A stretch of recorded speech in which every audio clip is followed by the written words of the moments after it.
Chapter 14. The beginnings of perspectives promising nothing very cheerful. I must tell you first that the three-brained beings on that planet also had in the beginning presences similar to those possessed in general by all what are called Keschapmartnian three-centered beings arising on all the corresponding planets of the whole of our great universe. And they also had the same, as it is called, duration of existence as all the other three-brained beings. All the various changes in their presences began for the most part after the second misfortune occurred to this planet, during which misfortune the chief continent of that ill-fated planet, then existing under the name Atlantis,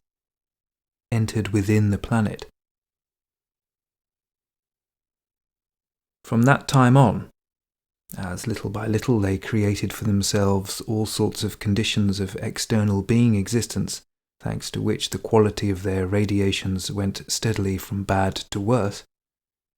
great nature was compelled gradually to transform their common presences by means of various compromises and changes, in order to regulate the quality of the vibrations which they radiated, and which were required chiefly for the preservation of the well-being of the former parts of that planet. For the same reason,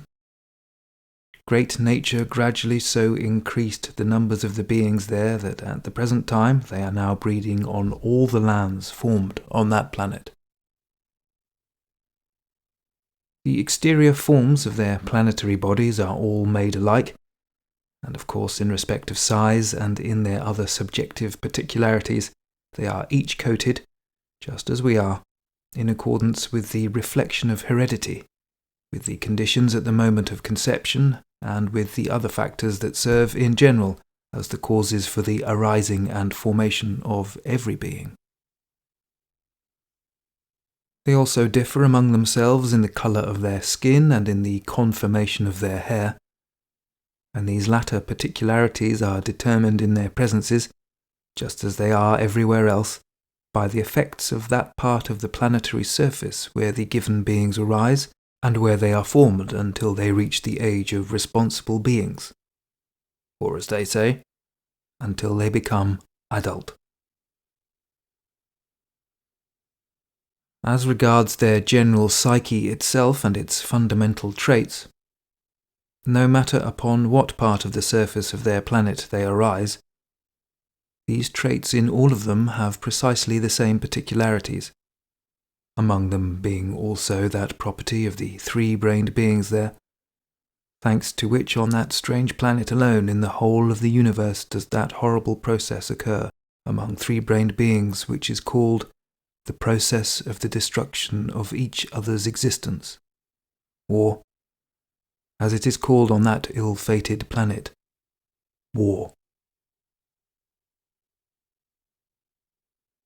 Besides this chief particularity of their common psyche, there are completely crystallized in them, and there unfailingly become a part of their common presences, regardless of where they may arise and exist, functions which exist under the names egoism, self-love, vanity, pride, self-conceit, credulity, suggestibility, and many other properties quite abnormal and quite unbecoming to the essence of any three-brained beings whatsoever. Of these abnormal being particularities, the particularity of their psyche the most terrible for them personally is that which is called suggestibility. About this extremely strange and singular psychic particularity I shall specially explain to you sometime. Having said this, Beelzebub was thoughtful, and this time longer than usual. And then, turning again to his grandson, he said, I see that the three-brained beings arising and existing on the peculiar planet called Earth interest you very much. And as during our voyage on the ship Karnak we shall have willy-nilly to talk about many things just to pass away the time, I will tell you all I can just about these three-brained beings. I think it will be best for your clear understanding of the strangeness of the psyche of the three-brained beings arising on the planet Earth if I relate to you my personal descents to that planet in their order, and the events which occurred there during these descents of mine, of which I myself was a witness.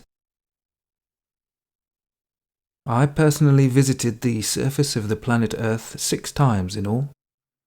and each of these personal visits of mine was brought about by a different set of circumstances. I shall begin with my first descent.